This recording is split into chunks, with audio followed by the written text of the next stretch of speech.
Johnson probably will go back because he speaks Arabic. Kuwait, Qatar. When's it going to end? That's I'm great. just, Well, and first off, let me thank you as a family member for your sacrifices and your son for his service. It's a whole lot easier to get into these messes than it is to get out of them, as we've well learned time and time again. I'm very pleased that the President tonight is giving a speech on the end of combat operations in Iraq.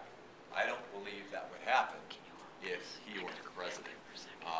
I think he should be commended for making good. We still have more to go. There are still trainers there. There's still support. But it's a big deal when the Stryker brigades roll out of Iraq and into Kuwait. We start bringing those folks home, redeploying some to Afghanistan. Afghanistan, we can't stay there any more than we could in Iraq forever.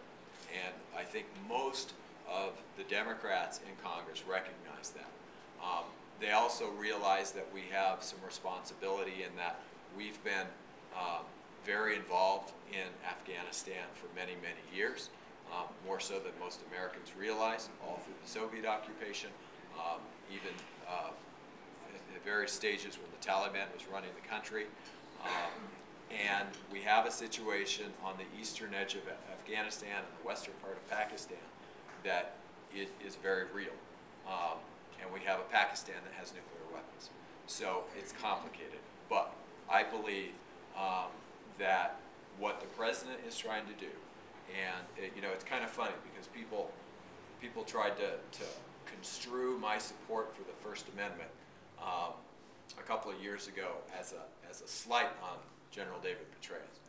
And it's ironic because I've gotten to work with General David Petraeus on many occasions, and there's no bad blood between us. In fact, we've had some really, really positive exchanges, and I think he is to be commended for getting it in Iraq and saying we need a counterinsurgency strategy, and that's the fastest ticket out of town.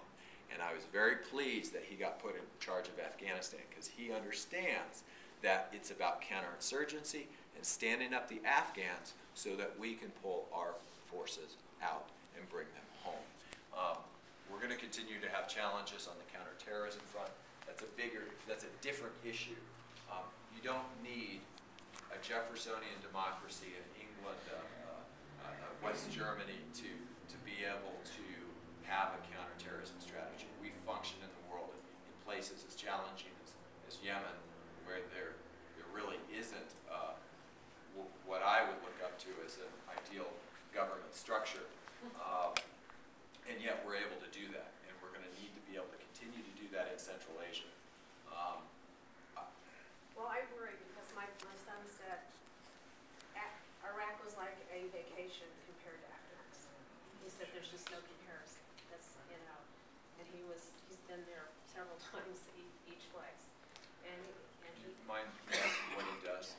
He is he's in the security forces. Okay.